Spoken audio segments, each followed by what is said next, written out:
Hello everyone, सभी को नमस्कार। Welcome to R S only. कैसे हैं आप सभी? आई होप सब बढ़िया होंगे। आज हम आर एस पेपर के लिए जो आर एस की परीक्षा आयोजित होती है आरपीएससी द्वारा, राजस्थान एडमिनिस्ट्रेटिव सर्विसेज, उसके लिए बुक लिस्ट की चर्चा करेंगे। और बुक लिस्ट सेपरेटली नहीं करेंगे प्रीलिम्स या मेंस की, हम बुक लिस्ट की चर्चा करेंगे जो प्रीलिम्स और मेंस दोनों में बराबर सहायता करेंगी। और पहली बात, दूसरी बात यह है कि आरएएस की तैयारी करने से पहले हमें ज्ञात होना चाहिए कि आरएएस प्रीलिम्स की कोई अलग से तैयारी नहीं होती है। तरीका अलग होता है क्वेश्चन को पढ़ने का, कॉन्सेप्ट को समझने का और अप्लाई करने का। तो मेंस की तैयारी की जाती है क्योंकि मेंस बड़ा है, सिलेबस बड़ा होता है और डिटेल्ड में होता है और आंसर राइटिंग फॉर्मेट में आता है। यानी मेंस का पेपर सब्जेक्टिव होता है, प्रीलिम्स में ऑब्जेक्टिव होता है। प्रीलिम्स में फैक्ट बहुत ज़्यादा पूछे जाते हैं, आपको पता है। केवल वैकल्पिक पेपर है, क्वालिफाइंग है। सिर्फ हमें प्रीलिम्स क्वालिफाई करके मेंस से लिखना है। मेरिट मेंस प्लस में इंटरव्यू के नंबर डिसाइड करेंगे, राइट। तो हम बुक देखते हैं डायरेक्ट। जो पहले हम उन किताबों की चर्चा करेंगे, उन सब्जेक्ट की चर्चा करेंगे जो प्रीलिम्स और मेंस दोनों में कॉमन है। उसके बाद हम उन किताबों को देखेंगे जो, या उस सब्जेक्ट को देखेंगे जो सिर्फ मेंस में आती हैं। और मैं बता रहा हूं आपको कि पढ़ने से भी ज़्यादा इंपॉर्टेंट ये है कि क्या नहीं पढ़ना है। किसी भी कंपटीशन पेपर की तैयारी करने से पहले पहले हमारे पास एक संक्षिप्त रूपरेखा होनी चाहिए, संक्षिप्त। ठीक है, उसके लिए चाहे समय लगा लीजिए आप थोड़ा सा, पर एक संक्षिप्त बुक लिस्ट या स्ट्रेटजी हमारे पास आ जाएगी। देन उस पर काम करना बिना कोई डाउट के। टाइम लेना है किताबें डिसाइड करने के लिए, कोचिंग में जाना है या ना उसके लिए, सेल्फ स्टडी करनी है या ना उसके लिए, ठीक है, और किसी की हेल्प लेनी उसके लिए।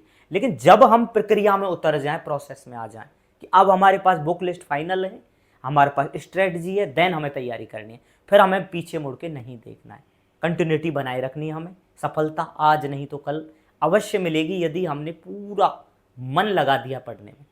और प्रैक्टिस अवश्यंभावी है, बिना प्रैक्टिस के कुछ नहीं होगा, राइट। तो देखो, आरएएस की बुक लिस्ट में मैं ओवरऑल सब्जेक्ट वाइज बताऊंगा, वो चाहे प्रीलिम्स हो चाहे मेंस हो, बराबर हेल्प करेगा। और जब हम मेंस के लिए पढ़ेंगे ना सिलेबस देख के, तो प्रीलिम्स में तो फैक्ट ज़्यादा आते हैं बस। उसके लिए हम लास्ट के 2 महीने के लिए, माना कि अगले साल के लिए तैयारी कर रहे हैं 2025-26 के आरएएस के लिए, जो कि अभी मेंस होने वाला है 24 वाला, आई थिंक वो होगा जून में। उसके बाद कहीं जाके अगस्त सितंबर में नोटिफिकेशन आएगा, फिर जाके प्रीलिम्स शायद ईयर एंड में हो जाए तो बहुत बड़ी बात है, नहीं तो अगले साल होगा। फिर मेंस होगा, मींस अगले साल के लिए तैयारी कर रहे हैं, राइट। उसके लिए पूरा समय है, लगभग 8 से 10-12 महीने हैं। तो अभी मेंस की तैयारी करनी है, कॉमन सब्जेक्ट पढ़ने हैं, लास्ट में तैयारी हो जाए, प्रीलिम्स आने वाला है, तो हमें 2 महीने एटलीस्ट, 2 महीने पहले प्रीलिम्स से अपनी स्ट्रेटजी बदलनी है। मेंस को साइड में करना है जितना पढ़ लिया, देन अप्रोच बदलनी है, फैक्ट ज़्यादा पढ़ने हैं, रिवाइज ज़्यादा करना है, करंट अफेयर को ज़्यादा पढ़ना है, ठीक है, और प्रैक्टिस करनी है, मॉक टेस्ट देने हैं और पुराने पेपर देने। बस इतना अंतर है, ज़्यादा कुछ भी अंतर नहीं, ठीक है। मेंस के हिसाब से पढ़ेंगे, पहले कॉमन पेपर बता रहा हूं मैं, कॉमन सब्जेक्ट, उसके बाद मेंस की अलग से बता देंगे। तो देखिए आप, सबसे पहले बात करते हैं इतिहास की।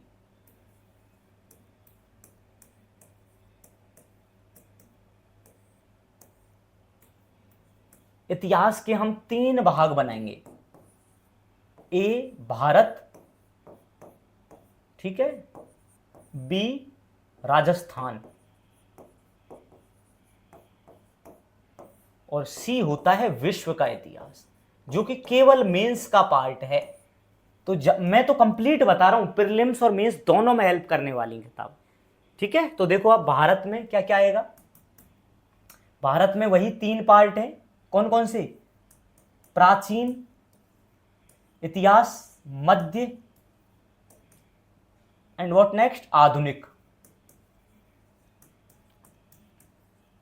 तो देखो आप, है जो, यदि हमारे पास समय है पूरा, लगभग 1 वर्ष है, तो हमें प्रॉपर स्टैंडर्ड किताब पढ़नी चाहिए, कोई शॉर्टकट नहीं अपनाना चाहिए। वरना किताबें तो मार्केट में इतनी सारी हैं जिसकी कोई गिनती नहीं है। उनके लिए आपको जरूरत भी नहीं है कि आप भारत के लिए अलग अलग से, भारत के प्राचीन, मध्य और आधुनिक के लिए अलग अलग किताबें पढ़े, बिल्कुल जरूरत नहीं। गाइड्स ही आती हैं, आती हैं नोटबुक टाइप में किताबें, बहुत बड़ी बड़ी हैं, मोटी होती हैं, पर उनमें कंप्लीट है। तो हमें कई बार ये लगता है कि यार इनसे पढ़ लेते, पूरा सिलेबस है, परंतु जब हम पेपर देखेंगे आरएस का, पिछले विगत दो पेपर जो हुए आरएस 23 और 21, उसमें देखना आप है जो बहुत डिटेल्ड में आंसर आया है, बहुत डिटेल में क्वेश्चन आए हैं, बहुत ज़्यादा चेक करना, एनालिटिकल है बहुत ज़्यादा। ठीक है, तो मेरे हिसाब से प्राचीन भारत के लिए पढ़नी चाहिए हमको आरएस शर्मा जी की किताब। एक बार समय हो तो पढ़ना, इतनी मोटी भी किताब नहीं है। राम शरण शर्मा जी, ये इसी बुक के आधार पे एनसीईआरटी बुक्स को लिखा गया है, पुरानी वाली किताबें जो 2006 से पहले चली हैं। राम शरण शर्मा जी की बहुत अच्छी किताब है। वरना बाद में जब एक बार इनको पढ़ लोगे, यदि आपके पास एक वर्ष है पूरा आरएएस की तैयारी के लिए, तो स्टैंडर्ड किताब से शुरुआत करनी। और नहीं मिलती है राम शरण शर्मा, यदि मिल तो जाएगी, नहीं पढ़ने का मन करता है तो ओल्ड एनसीईआरटी बुक्स के प्रिंट मिल जाती है, बुक नहीं मिलेंगी, प्रिंट आउट ले सकते हैं मार्केट से। और मध्य भारत के लिए है सतीश चंद्र,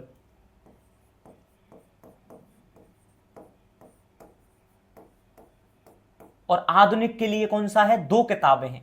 एक तो स्पेक्ट्रम पब्लिकेशन की बुक आती है स्पेक्ट्रम, और दूसरा है विपिन चंद्रा। दोनों में से कोई भी पढ़ लेना, बराबर हेल्पफुल हैं।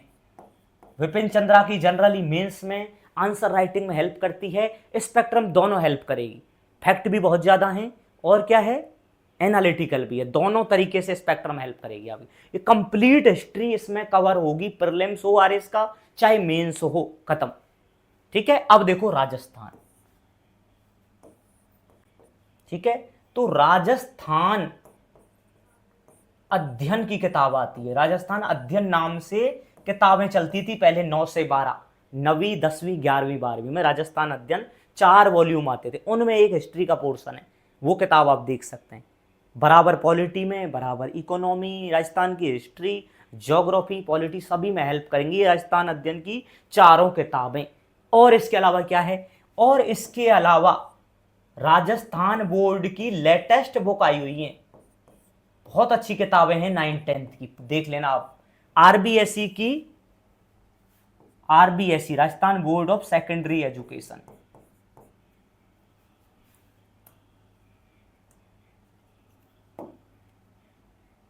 ठीक है, 9th 10th की किताबें हैं, बहुत अच्छा दिया हुआ है।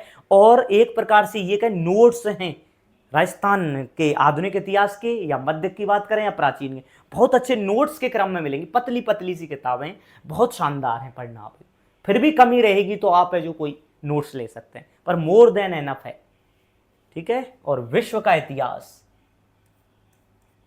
विश्व के इतिहास के गिने चुने टॉपिक हैं भाई, गिने चुने टॉपिक हैं। इसके लिए आप क्या ले सकते हैं, मैं मेरी बता रहा हूं, एक बर्नवाल हैं, एक बर्नवाल सर हैं, शायद महेश कुमार बर्नवाल नाम है उनका, उनकी एक किताब चलती है बर्नवाल, आईपीएस हैं सर। ठीक है, आईपीएस है, इंडियन पुलिस सर्विस का हिस्सा है, सीनियर सुपरिंटेंडेंट ऑफ पुलिस है अभी पांडुचेरी सर्विस में, पांडिचेरी में। तो उनकी एक किताब चलती है विश्व का इतिहास, बहुत अच्छी दी हुई है, मैंने अपनी तैयारी के दौरान पढ़ी थी। ज़्यादा मोटी किताब नहीं है और पूरी पढ़नी भी नहीं है, हमें सिर्फ मेंस में जो टॉपिक आते हैं इतिहास के, सिर्फ उन्हीं को देखना है। बर्नवाल जी की किताब है और ओल्ड एनसीईआरटी पर आधारित किताब है, और बहुत अच्छे तरीके से बनाया हुआ है। फिर भी क्योंकि बहुत कम टॉपिक आते हैं, एक प्रश्न भी आ जाए 10 नंबर का, या 5-5 के 2 आ जाए, तो बस इतना ही आता है, 10 नंबर का मुश्किल से। सबसे ज्यादा तो भारत और राजस्थान का इतिहास आता है। अब देखो इसमें तीनों चीज आ गई, आप चाहे प्रीलिम्स के लिए पढ़ो चाहे मेंस के लिए, कंप्लीट सिलेबस है। अलग से मैं बिल्कुल नहीं बता रहा हूं, टोटल ओवरऑल प्रीलिम्स चाहे मेंस हो, दोनों में बराबर सहायता करेंगी ये किताबें। भारत में प्राचीन, मध्य, आधुनिक, रामशरण शर्मा जी, सतीश चंद्रा, स्पेक्ट्रम या विपिन चंद्रा, इनमें से कोई एक लेनी है। राजस्थान इतिहास के लिए राजस्थान अध्ययन की किताबें हैं 4, उनमें से एक इतिहास है उसमें, या फिर राजस्थान बोर्ड की 2 किताबें हैं 9th और 10th की, वो भी देख सकते हैं आप। और विश्व के इतिहास के लिए बर्नवाल, महेश कुमार बर्नवाल।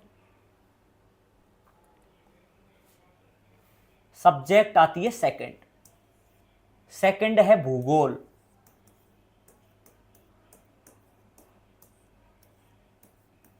अब भूगोल में भी वही 3 हिस्से भाई, विश्व का भूगोल, दूसरा भारत का भूगोल, और तीसरा बच्चों राजस्थान का भूगोल। अब विश्व का भूगोल किसमें है? जिसमें हम क्या पढ़ते हैं? पृथ्वी की गतियां हैं, पृथ्वी की अवस्था है, पृथ्वी की जलवायु है, ठीक है। कैसे उत्पत्ति हुई भाई, पूरे शुरू में जब पेंजिया कहा जाता था धरातल को, और पानी का जो पेंजिया जो धरातल था बहुत बड़ा भूभाग था, उसके चारों ओर समुंदर था, उसको पेंथालासा कहा जाता था। कैसे वो अलग हुए और महाद्वीप बने, क्या क्या थ्योरी है, ठीक है। वैगनर का सिद्धांत है भी कैसे आज महाद्वीप जो दिखाई देते हैं, या जिस प्रकार महासागर दिखाई देते हैं, पहाड़ दिखाई देते हैं, पर्वत की जो कटक हैं वो दिखाई देती हैं। कहीं खनिज ज़्यादा हैं, कहीं वन ज़्यादा हैं, कहीं पानी की अधिकता है, कहीं बर्फीले इलाके हैं, ध्रुवीय प्रदेश हैं। तो क्या कारण रहे, ये सब विश्व का भूगोल है। विश्व का कहने का मतलब ओवरऑल भूगोल है। विश्व का मतलब ये नहीं कि वो देश के बारे में पर्टिकुलर, बहुत कम टॉपिक है, गिने चुने टॉपिक हैं। देखना मेंस में ज़्यादा आता है, प्रीलिम्स में तो बहुत कम टॉपिक हैं, ठीक है। तो जनरली हम इसको विश्व का भूगोल कह देते हैं, या वरना विश्व का भूगोल नहीं कहना चाहिए इसको, हमें सिंपल भाषा में ये कहना चाहिए भाई भौतिक भूगोल है। ये एकदम भूगोल का जनरल इंट्रोडक्शन बात करें, पर ये विश्व में इसलिए करते हैं, विश्व we are thinking like earth के बारे में हो रहा है कि पृथ्वी का भूगोल। भूगोल का मतलब ये होता है भूगोल भाई, ज्योग्राफी। ज्योग्राफी बनी किससे? अर्थ से बनी है, अर्थ की स्टडी से बनी है, कैसी भी लगा लेना, मैं विश्व लिख रहा हूं यहां पे। तो इसके लिए 11th की एनसीईआरटी, या अभी फिलहाल जो नई बुक्स आई हैं राजस्थान बोर्ड की, उनमें भी दिया हुआ है। 11th की एनसीईआरटी में है बाकायदा, बहुत अच्छा, भौतिक भूगोल नाम से सब कुछ है, जलवायु से लेकर वर्षा का वितरण से लेकर, और टेक्टोनिक प्लेट, टेक्टोनिक थ्योरी से लेकर बिग बैंग, सब कुछ दिया हुआ है। पढ़ना पड़ेगा, बहुत मजा आएगा। शुरू में जटिल भाषा लगेगी जो एनसीईआरटी की, पर जैसे जैसे समझ में बैठ गया आनंद आ जाएगा। फिर बाद में 2 स्टडी करने के बाद, 2 रीडिंग करने के बाद नोट्स बनाने सिंपल भाषा में, क्रक्स के रूप में। फिर भी समझ में नहीं आ रहा है तो बहुत सारी किताबें मार्केट में, बहुत सारे नोट्स हैं कोचिंग्स के, ठीक है। आरबीएससी ने भी निकाली है 11th-12th में किताबें हैं ज्योग्राफी के लिए। समय है तब बता रहा हूं, यदि हमारे पास पूरा समय आगामी पेपर के लिए, तब हमें बहुत डिटेल में पढ़ना चाहिए मेरे हिसाब से, वरना शॉर्टकट से तो कुछ नहीं होगा। देखो बाद में दुख होगा, फिर हम अगले साल मान लो फेल्योर का सामना करते हैं आरएस में, फिर लगेगा कि स्टैंडर्ड किताब पढ़ लेते हैं, क्यों ना शुरुआत से ही पढ़ी जाए।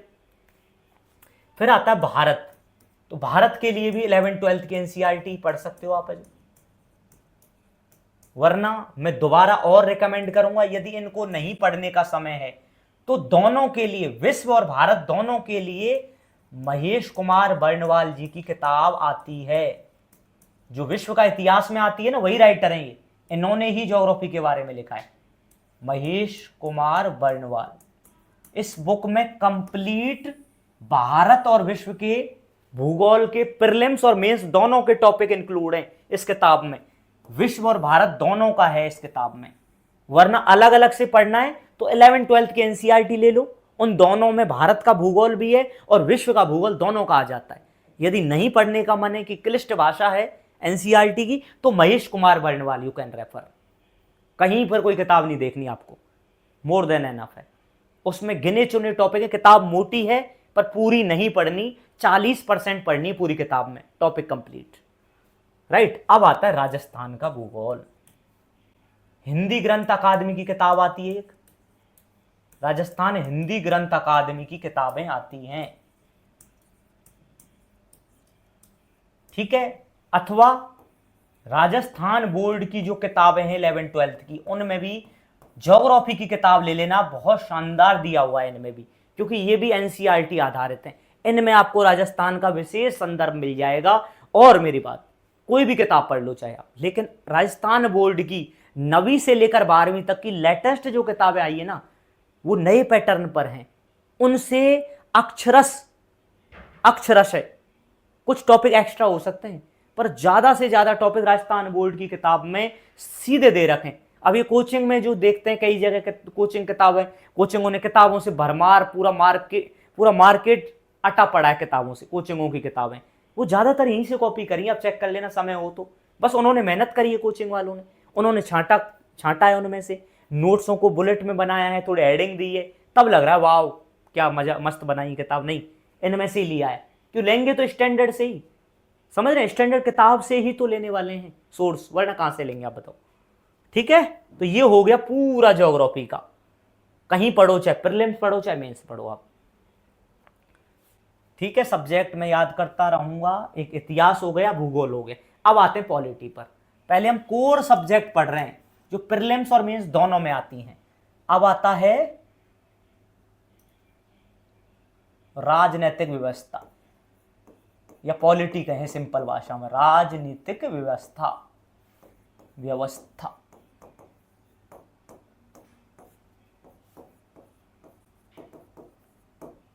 तो इसमें देखो, किताब डायरेक्ट देखिए, भारत राजस्थान,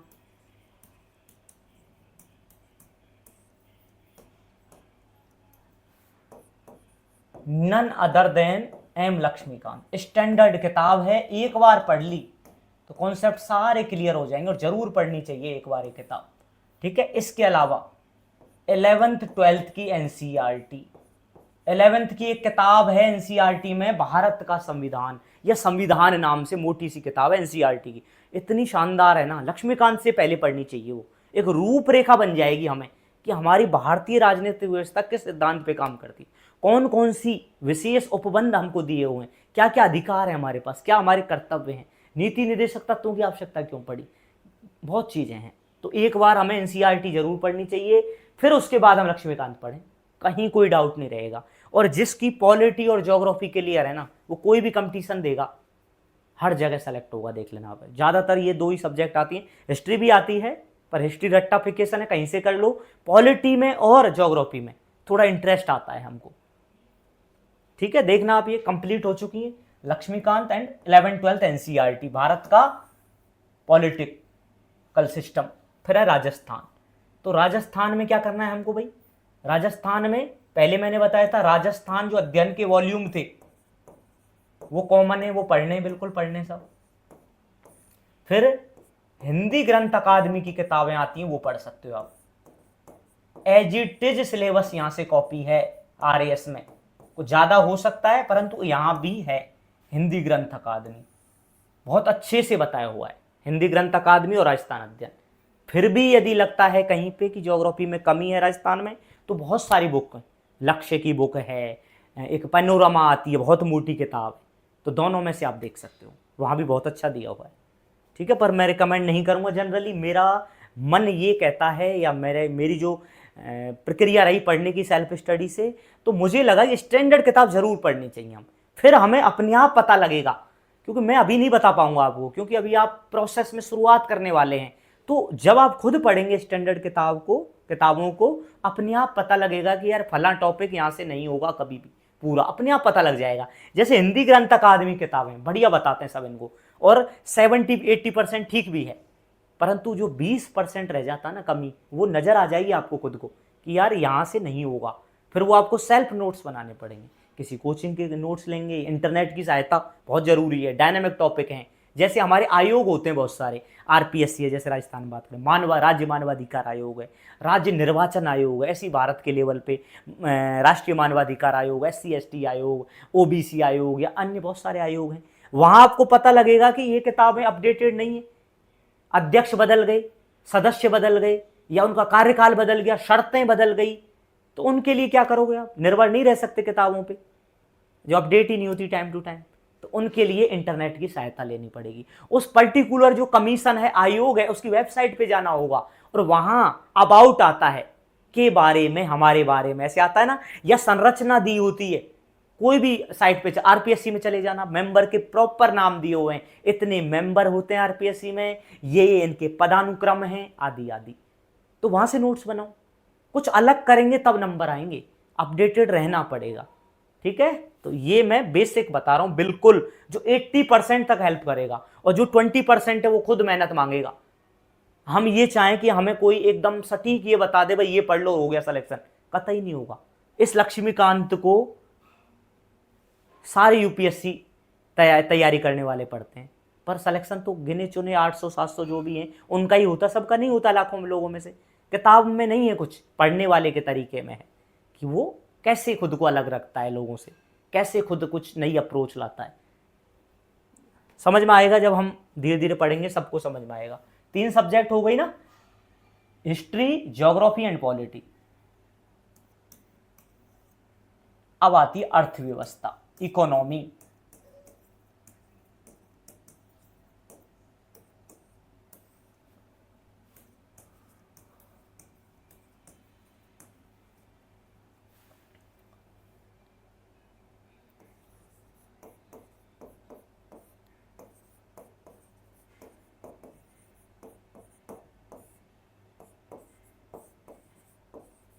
विश्व में इसलिए जोड़ रहा हूं अर्थव्यवस्था में कि कुछ टॉपिक ऐसे हैं मेंस में जो जैसे वर्ल्ड बैंक के बारे में पूछ लिया, आईएमएफ के बारे में पूछ लिया, कुछ बेसिक सिद्धांत होते हैं इकोनॉमी के उनके बारे में पूछ लिया, उन सबको मैं विश्व में शामिल करता हूं।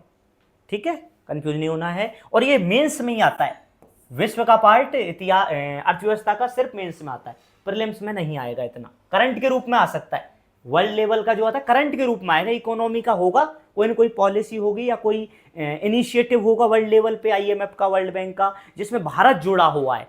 इंपॉर्टेंट पॉइंट, भारत जुड़ा हुआ है, भारत का कोई संदर्भ है, तब जरूर आएगा, वो करंट से पूरा हो जाएगा प्रीलिम्स में। लेकिन मेंस में आएगा पर्टिकुलर, तो मैं बता रहा हूं यहां पे। तो देखिए, भारत के लिए सबसे पहले 9 से 12, 9th से लेकर 12 तक की एनसीईआरटी, ठीक है, जरूर पढ़नी है ये जो आपको। प्लस में इकोनॉमिक सर्वे भारत का, इकोनॉमिक सर्वे ऑफ भारत का जरूर पढ़ना है, बहुत आनंद आ जाएगा। चाहे पूरा नहीं पढ़ पा रहे हैं तो समरी पढ़ सकते हैं आप कहीं ना कहीं से, बहुत सारी वेबसाइट है, बहुत सारी वेबसाइट है, इनसाइट ऑन इंडिया है, हम आरएस ओनली पर भी प्रयास कर रहे हैं यहाँ पर भी कि आपको प्रॉपर क्रक्स मिले बजट का, भारत के, राजस्थान के, economic survey of India, economic review of Rajasthan, सब का मिलेगा आपको यहाँ भी। ठीक है, क्योंकि ये डायनेमिक सब्जेक्ट है इकोनॉमी, और सबसे ज्यादा नंबर आते हैं इकोनॉमी और ज्योग्राफी में। आप चेक कर लेना, यदि मेंस दिया हो किसी ने तो देख लेना, आप चेक करना, ये थोड़ी सी मेहनत कर दी, क्योंकि इकोनॉमी टोटली करंट बेस आती है, कुछ सिद्धांतों को छोड़ के जो मूल भूत सिद्धांत हैं इकोनॉमी के, जो कि आपके यहां से कवर हो जाएंगे सारे 9th और 12th से। एक चीज जरूर याद रखनी, 9th 10th 11th तक तो सिंपल है इकोनॉमी, बहुत बढ़िया मजेदार है। 12th की इकोनॉमी जब पढ़ोगे ना शायद, तब आपको वहां पर मैक्रो और माइक्रो इकोनॉमिक्स आएगी। तो जो माइक्रो इकोनॉमिक्स है, मैक्रो है या माइक्रो, माइक्रो होनी चाहिए, उसमें क्या है, कुछ फॉर्मूले आएंगे, आय के सिद्धांत, गणना करनी आय की, व्यय की गणना, राष्ट्रीय उत्पाद किसे कहते हैं, सकल घरेलू उत्पाद किसे कहते हैं, उनमें कुछ फॉर्मूले हैं। उनमें से आपको सरल सा फॉर्मूला ढूंढ के एक, कि भाई सकल घरेलू उत्पाद की गणना ऐसे करते हैं, राष्ट्रीय आय की गणना ऐसे करते हैं, एनएनपी की गणना ऐसे करते हैं, उनका एक एक फॉर्मूला खुद उनमें से छांट के लिख लेना नोट्स में, बाद में किताब मत पढ़ना, क्योंकि बहुत कंफ्यूजिंग हो जाओगे आप, बहुत ज़्यादा, क्योंकि वो तो इकोनॉमी वाले के लिए, जो ज़्यादा इकोनॉमी में आगे कुछ अपना कैरियर बनाने वाला है। हम तो एक ऑफिसर के रूप में पढ़ रहे हैं, हम तो एक जनरलिस्ट के रूप में पढ़ रहे हैं, जो सामान्यज्ञ होता है, जिसको ओवरऑल ज्ञान होना चाहिए, इकोनॉमी का एक्सपर्ट नहीं बनना है हमको। तो 12th की किताबें इकोनॉमी की कंफ्यूज करेंगी, उनमें से गिने चुने टॉपिक पढ़ने हैं, पढ़ते समय समझ में आ जाएगा। ज़्यादा मैथमेटिकल फॉर्मूले अवॉइड करने, कॉन्सेप्ट समझना है कि भाई how we are calculating the national income और जीडीपी और जीएनपी आदि, ऐसे, राइट। पर एक बार जरूर पढ़नी है किताबें। और economic survey of India, plus में करंट अफेयर, जो योजनाएं आती हैं वो करंट अफेयर से पूरी होंगी।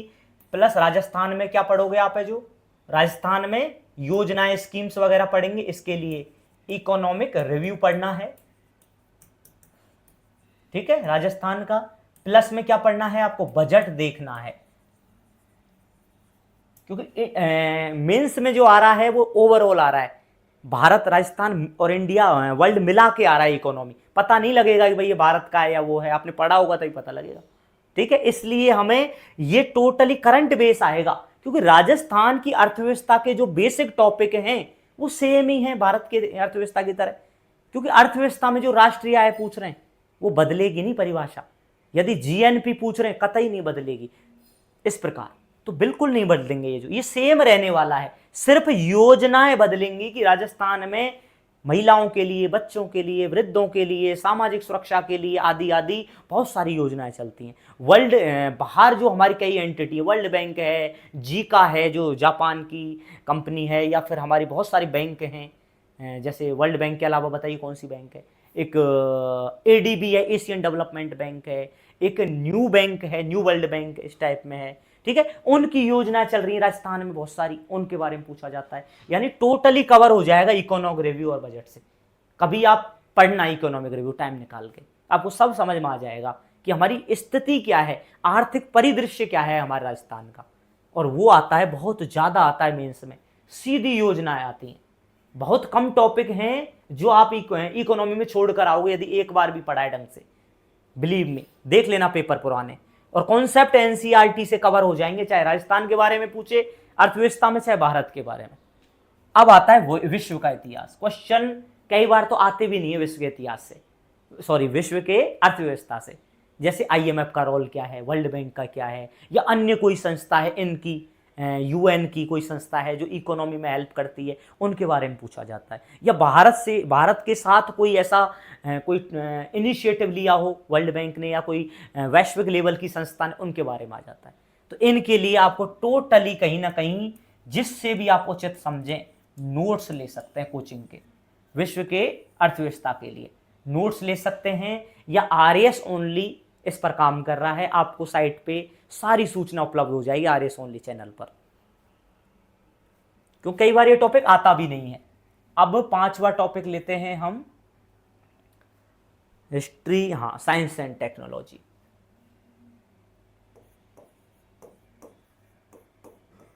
विज्ञान एवं प्रौद्योगिकी, साइंस एंड टेक्नोलॉजी।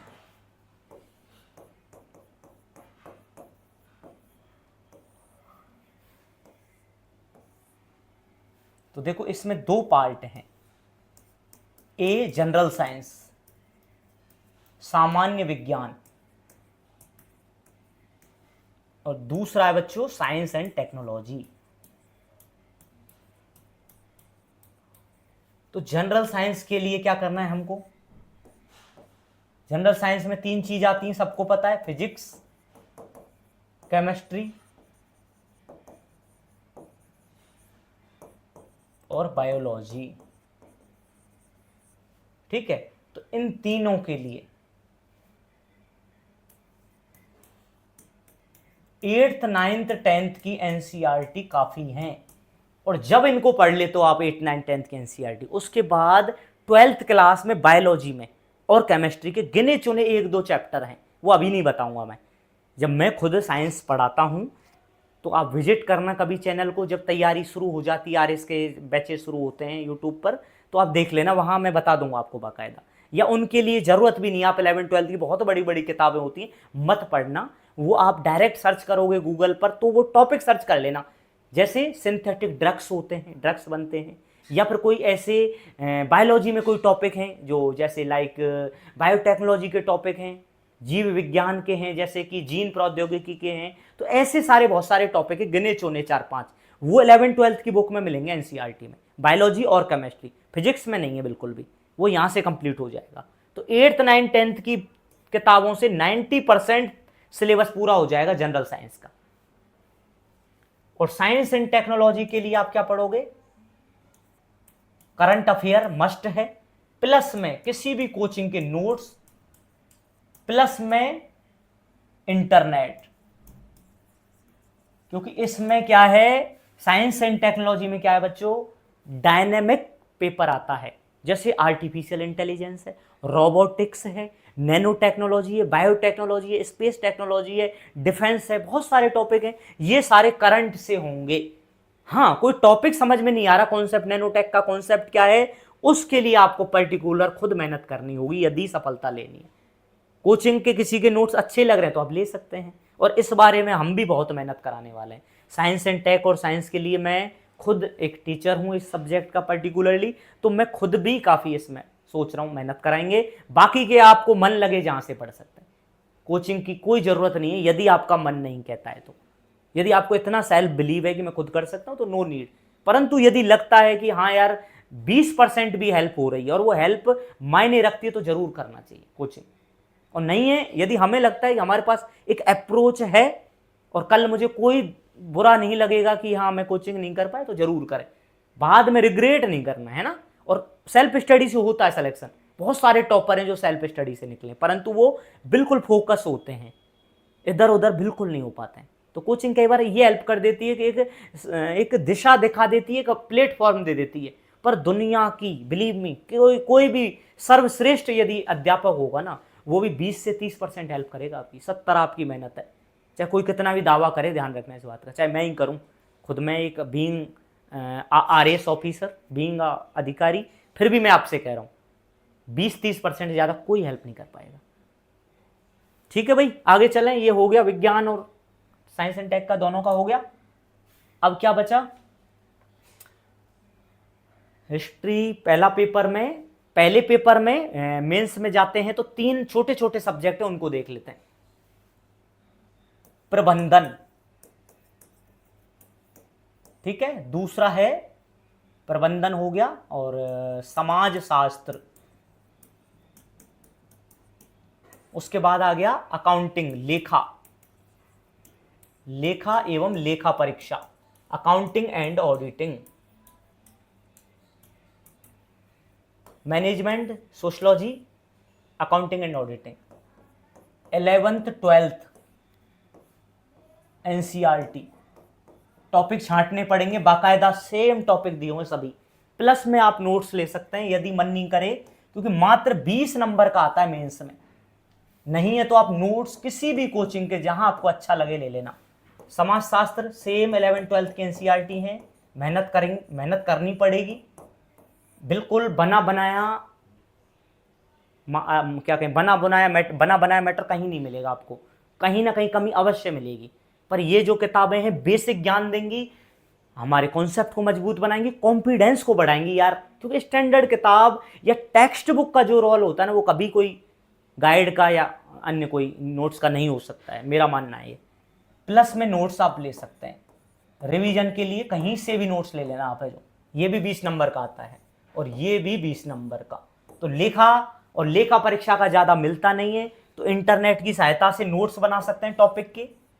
एक बार मेहनत लगेगी बस, कि टॉपिक लिखो, गूगल पे सर्च मारो, ऑथेंटिक वेबसाइट को आपको अपने आप पता लग जाएगा। पढ़ेंगे तब विकिपीडिया या अन्य कोई ऐसी संस्था या CAG की साइट पे जाके वहाँ से कुछ मिल जाते हैं बुलेट्स, तो इंटरनेट की सहायता लीजिए। नहीं मेहनत करनी है थोड़ी तो नोट्स पढ़ लो भाई, जहाँ भी उचित लगे आपको। RAS ओनली की जो वेबसाइट है उसको भी विजिट कर सकते हैं आप। सही लगे, अच्छा लगे देन पढ़े, नहीं है तो कतई नहीं है। अपना कोई बहुत सारी कोचिंग के नोट्स हैं, बहुत सारे हैं, आप सबको पता ही कि नामी ग्रामी बहुत कोचिंग चल रही हैं। पर इस बार का जो पेपर हुआ है ना, उसने डंग भगा दिया। कोचिंग का जो कॉन्फिडेंस है वो गिर गया है थोड़ा सा। अब पेपर देख लेना नहीं है तो। उसके बाद आता है सेकंड पेपर में नीति शास्त्र, ठीक है भाई, एथिक्स जिसे कहते हैं हम। तो सुनो भाई, 11th 12th NCERT, कौन सी किताब? फिलॉसॉफी की, दर्शन शास्त्र। इनमें पूरी किताब नहीं पढ़नी है, गिने चुने टॉपिक हैं, मतलब मुश्किल से 5 या 7 चैप्टर हैं दोनों किताबों में मिला के। 11th 12th NCERT, दर्शन शास्त्र, फिलॉसॉफी, उसमें से नोट्स बनाने, ठीक है। प्लस में क्या करना है? केस स्टडी सॉल्व करनी है, केस स्टडी, ठीक है। इंटरनेट की सहायता से किसी UPSC के लिए संचालित होने वाले किसी चैनल से या फिर वेबसाइट पे आप जाके केस स्टडी डाउनलोड करिए, उनको हल करो, बहुत सारे कॉन्सेप्ट क्लियर होंगे। और बेसिक के लिए ये पढ़ सकते हैं।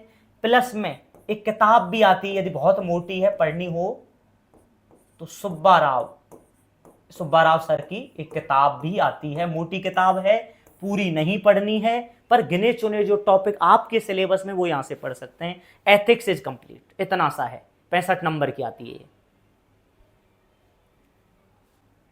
अब आता है अंतरराष्ट्रीय संबंध।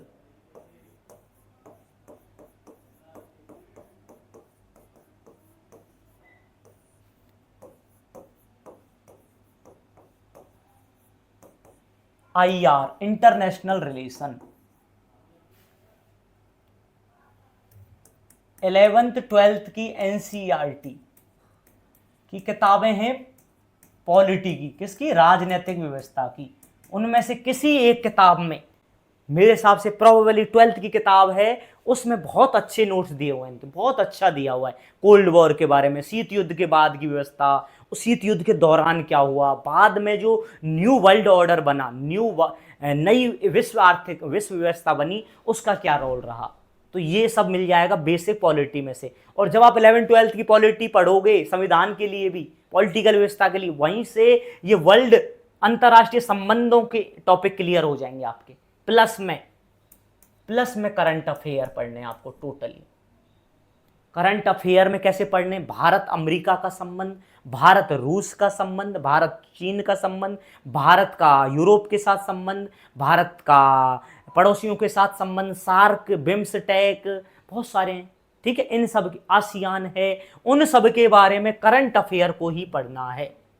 क्योंकि करंट अफेयर में क्या होता है, जो मैगजीन्स आती हैं बहुत अच्छी अच्छी हैं, मैं क्या ही नाम बताऊं, किसी का नाम नहीं ले सकता हूं, हमारे चैनल पे भी मिलेगा, हमारी वेबसाइट पर भी मिलेगा, फिर भी मैं बता रहा हूं, आपका मन करे जहां से पढ़ लेना। करंट अफेयर में ये होता है, जैसे बिम्सटेक है, आसियान है, सार्क है, भारत अमेरिका संबंध है, उनको दिया हुआ है बहुत अच्छा, ठीक है, विश्व के संबंधों के बारे में, ठीक है। उसमें क्या होगा, पुराना टॉपिक पहले तो कॉन्सेप्ट को बताती है मैगजीन है जो, उसके बाद नया बताती है कि अभी क्या हुआ है, इस साल नया क्या डेवलपमेंट हुआ है, ऐसे पूरा टॉपिक क्लियर हो जाएगा। और फिर थोड़ी मेहनत कर सको तो खुद बुलेट बना लेना लास्ट में, भारत अमेरिका 5 पॉइंट, भारत चीन 5 पॉइंट, जो लास्ट में रिवीजन के लिए हेल्प करेंगे, पर वो शुरू में नहीं बनाने, पहले पढ़ना है डिटेल में। इट इज कंप्लीट अंतरराष्ट्रीय संबंध। अब आता है लोक प्रशासन। अब ऐसे टॉपिक चल रहे हैं जो सिर्फ मेंस में हैं, जैसे ये लोक प्रशासन है, थोड़ा सा प्रीलिम्स में भी आता है, गवर्नर हैं या मुख्यमंत्री हैं, वो मेंस में भी, प्रीलिम्स में भी हैं, पर ज्यादातर पोर्शन इसका लोक प्रशासन का एज अ सब्जेक्ट यदि पढ़ें तो मेंस में आता है, तीसरे पेपर में। पब्लिक एडमिनिस्ट्रेशन, जो अधिकारी बनने के बाद जो आप काम करने वाले हो ना, वो इसी का भाग है लोक प्रशासन का, कि पब्लिक को कैसे एडमिनिस्टर किया जाता है, पब्लिक को कैसे प्रशासनित किया जाता है, कैसे मैनेज करना है, क्या उनके अधिकार हैं, क्या हमारे अधिकार हैं, कैसे हमें उनके बीच में एक अकाउंटेबिलिटी के साथ साथ हमें अपने कर्तव्य निभाने, अकाउंटेबिलिटी के साथ साथ ट्रांसपेरेंसी भी मेंटेन करनी है, निष्पक्षता के साथ साथ हमें एक विलग्नता भी रखनी है, ठीक है, वो सब मिलेगा इसमें। तो इसके लिए मेरा जो मानना है, 2 बताऊंगा बस मैं, दैट्स इट। लोक प्रशासन 11th 12th की राजस्थान बोर्ड की, ठीक है, बुक है किसकी, लोक प्रशासन नाम से, सीधा सिलेबस कॉपी है, यहां से सीधा सिलेबस कॉपी है 11 12th के आरबीएसई की बुक से। फिर भी यदि लगे कहीं कमी है तो एक कसबा जी की बुक आती है, राजकुमार कसबा, एडीएम है सर, अभी चूरू के या कहीं के, कसबा जी की किताब है, ठीक है, कसबा जी, येलो कलर की आती थी पहले, मैंने जब पढ़ी थी, इसमें कंप्लीट दिया हुआ है, अच्छी किताब है, देख लेना एक बार। सर आरएएस हैं खुद, एडीएम है, सीनियर आरएएस है, अभी शायद ज़्यादा हो गए होंगे, पर एडीएम थे जब निकाली थी, ठीक है। ये कंप्लीट है पबैड का, 65 नंबर की आती है, ठीक है। अब मैं याद कर करके ही लिख रहा हूँ, जितना मेरी अप्रोच रही है मैं देख लेता हूँ। पहला पेपर मैंने कंप्लीट बता दिया, हिस्ट्री हो गई, इकोनॉमी एंड बोथ, और सेकंड पेपर एथिक्स हुआ, ज्योग्राफी हुई एंड साइंस टेक हो गई, थर्ड पेपर में वर्ल्ड पॉलिटी करंट का बताया है, पबैड हो गया, हाँ स्पोर्ट योगा वाला पोर्शन बचा है बस। अब है 3 टॉपिक हैं, खेल एंड योग, थर्ड यूनिट में 20 नंबर के, 20 नंबर का है क्या, व्यवहार, और तीसरा है बच्चों विधि, 20 नंबर का लॉ। तो खेल योग के लिए नोट्स लीजिए आप डायरेक्ट, कोई मतलब नहीं है ज़्यादा पढ़ने का। प्लस में करंट अफेयर कि खेल नीति या खेल में खिलाड़ियों ने जो प्रदर्शन किया राजस्थान में पिछले 1 से 2 वर्ष में, वो सब नोट्स बनाने आपको। ठीक है, करंट अफेयर से और नोट्स लेने किसी भी कोचिंग के। व्यवहार में भी क्या करना है, व्यवहार में थोड़ा पढ़ना है आपको 11th 12th की एनसीईआरटी की मनोविज्ञान की किताबें। और ये आपको लग रहा होगा सर बार बार बता रहे हैं एनसीईआरटी, इतना क्यों पढ़ना है। आप जब पढ़ोगे ना पता ही नहीं लगेगा, 1 महीने में बहुत सारी किताबें पढ़ दोगे एनसीईआरटी। मजेदार किताबें हैं, बहुत अच्छे तरीके से, बहुत ही ब्यूटीफुली लिखी गई हैं, वो कॉन्सेप्ट को बहुत अच्छा समझाया हुआ है। प्लस में नोट्स और विधि लॉ, सीधे नोट्स पढ़ने हैं, क्योंकि we are not the expert of law. सीधे टॉपिक हैं, कब्जा क्या होता है, स्वामित्व क्या होता है, अधिकार क्या होते हैं, कर्तव्य क्या होते हैं, फला फला अधिनियम क्या है, सूचना का अधिकार क्या कहता है, आदि आदि। वरिष्ठ जनों के लिए क्या करना है, विशाखा गाइडलाइंस, बहुत सारी चीजें हैं। नोट्स से पढ़ना और प्रैक्टिस करना। 20 नंबर की आती है, कितना भी मेहनत कर लोगे फिर भी नंबर इनमें कम आते हैं, लॉ वगैरह जैसी सब्जेक्ट में, मनोविज्ञान में, पर प्रयास पूरा करना है। तो ये कंप्लीट हो गया। अब लास्ट में बचता है हिंदी और अंग्रेजी। हिंदी अंग्रेजी ये भी केवल मेंस में आती हैं। शुरू में जो सब्जेक्ट थी 5, भूगोल, पॉलिटी, इकोनॉमी, साइंस टेक और ज्योग्राफी, वो कॉमन थी। अब जो बाद में मैंने सब्जेक्ट बताई हैं, public administration, IR, international relation and 3 वो subject management, accounting, auditing, sociology and ये 3 ये स्पोर्ट्स, योगा, व्यवहार और विधि, ये सब सब्जेक्ट बाद की 5 के अलावा सब मेंस में आती हैं। और ये भी मेंस का हिस्सा है। 120 की हिंदी आती है और 80 नंबर की अंग्रेजी आती है। तो हिंदी के लिए क्या करना है, सबसे पहले बताते हैं, और वही मैं बताऊंगा। राघव प्रकाश जी की एक किताब है, पिंक सिटी पब्लिकेशन की, बहुत बढ़िया किताब है। ठीक है, और एक किताब इंग्लिश में चलती है रस्तोगी जी की, स्पेशली चलती है सिविल सर्विस के लिए।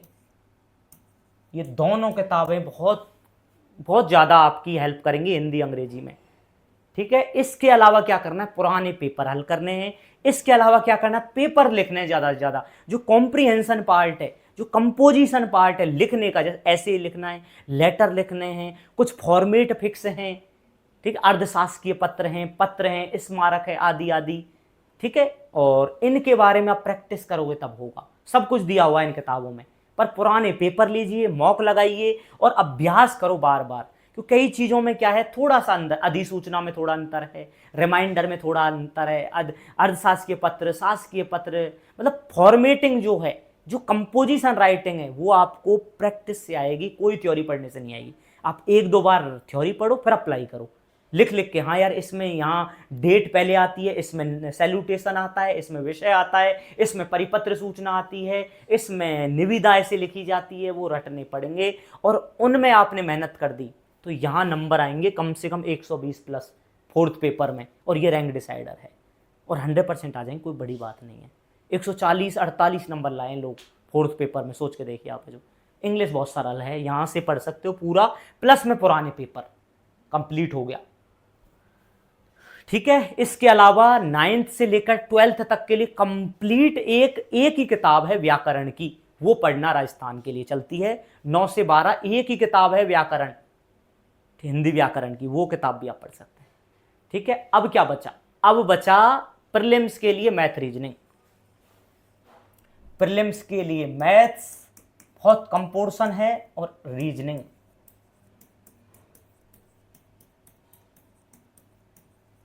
Maths and reasoning.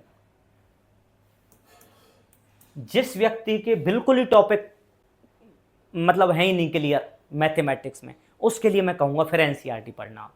यदि बिल्कुल दिक्कत है, साहब नहीं पढ़ पाते, तो 8 से 10 तक की एनसीईआरटी बुक जरूर पढ़ लेना आप एक बार। उनमें से एक बार मेहनत करके जितने भी एग्जाम्पल हैं, और हाँ पूरी किताब नहीं पढ़नी, मुश्किल से 4-4, 5-5 टॉपिक हैं बस। पूरी किताब मत देखना सर 8, 9, 10 नहीं, उनमें से 3-3, 4-4 चैप्टर, टोटल 10 चैप्टर होंगे तीनों किताबों को मिला के, उनके सभी के एग्जाम्पल करना, और एक एक क्वेश्चन को रिलीजियसली सॉल्व करना, और फिर फॉर्मूले नोट डाउन कर लेना, कभी जरूरत नहीं पड़ेगी। सारे मैथ्स के टॉपिक क्लियर हो जाएंगे, नहीं तो करके देख लेना। और यदि किसी को लगे यार मुझे ज़्यादा कोई ऐसा पेपर दे रहा हूं जिसमें मैथ बहुत आती है, तो फिर आप छठी से लेकर 10वीं तक की एनसीईआरटी की मैथ्स कर लेना विद एग्जाम्पल। आप चेक कर लेना आपके कॉन्सेप्ट, क्वेश्चन चाहे पुराने लगा के देख लेना, आप 100% हल हो जाएंगे आपके। ठीक है। और रीजनिंग के लिए बहुत सारी स्टैंडर्ड किताबें, कोई भी एक किताब ले आना आप है जो, और मुझे लगता नहीं कोई किताब की जरूरत है, क्योंकि रीजनिंग इज लॉजिकल। भाई ज्यादा हेल्प लेनी है तो पुराने पेपर ले लो, वहां से हल कर लो, पर मैं कोई किताब नहीं बताऊंगा। हाँ, ज्यादा ही कमजोर यदि है कि भाई सर बिल्कुल ही हमें रीजनिंग में कुछ नहीं आता, किताब इतनी मोटी है नहीं पढ़ पाओगे, इसलिए कोई भी एक किताब मार्केट में से ले लेना आप। मैं जो पढ़ता था पहले, जब कंपटीशन के टाइम पे, जब बीटेक करते थे हम, कोई बड़े कंपटीशन को ज़्यादा ही, कोई लाइक एमबीए के लिए कैट का एग्ज़ाम या मैट अन्य ऐसा कोई एग्ज़ाम है, तो एक किताब आती थी आरएस अग्रवाल की, शायद verbal and non verbal reasoning करके आती थी, शायद आप देख लेना, अभी शायद आती नहीं होगी वो जो। ठीक है। तो मैं कोई किताब रीजनिंग की नहीं बता पाऊंगा, आप ही कोई देख लेना टॉपिक के हिसाब से। मैथ्स में जरूर बताऊंगा, 8 से 10 तक की एनसीईआरटी पढ़ लेना और पुराने पेपर। तो मैंने आपको ओवरऑल जो किताबें हैं वो बता दी हैं। इनके अलावा तो आप मार्केट में जाएंगे, बहुत सारी किताबें हैं, वो आपका मन है पुराने पेपर जरूर देखना पिछले 2 वर्ष के। 2 वर्ष का मतलब है 2 परीक्षाएं जो आयोजित हुई हैं, 21 18 वाली भी देख लेना, 21वीं 23वीं तीनों देख लेना आप, जो पता लग जाएगा आपको क्या लेवल रहता है। और पिछला जो 23 का पेपर हुआ है मेंस का अभी एकदम लेटेस्ट, उसको देखना, बहुत मज़ेदार पेपर है, बहुत डिटेल में और बहुत लेंथी पेपर है, वो बिना बेसिक कॉन्सेप्ट के नहीं होगा क्लियर, देख लेना आप। और आंसर राइटिंग लगातार करनी है चाहे कितना भी पढ़ो। प्रीलिम्स की अलग से कोई तैयारी नहीं होती, प्रीलिम्स की अप्रोच बदलती है सिर्फ 2 महीने पहले, वरना पूरा मेंस का पढ़ना है।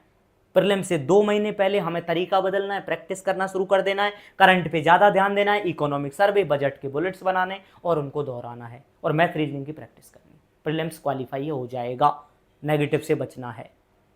तो ओवरऑल मैंने आपको सारी बुक्स बता दी हैं। फिर भी आपको लगे कहीं किसी विशेष विषय में डिटेल में जाना है तो आप कमेंट कर देना, मैं 100% आपको अलग से वीडियो बना के अपलोड करवा दूंगा। ठीक है गाइज, पढ़िए, प्रैक्टिस करिए, practice is the key to success. Thank you so much, good night to all.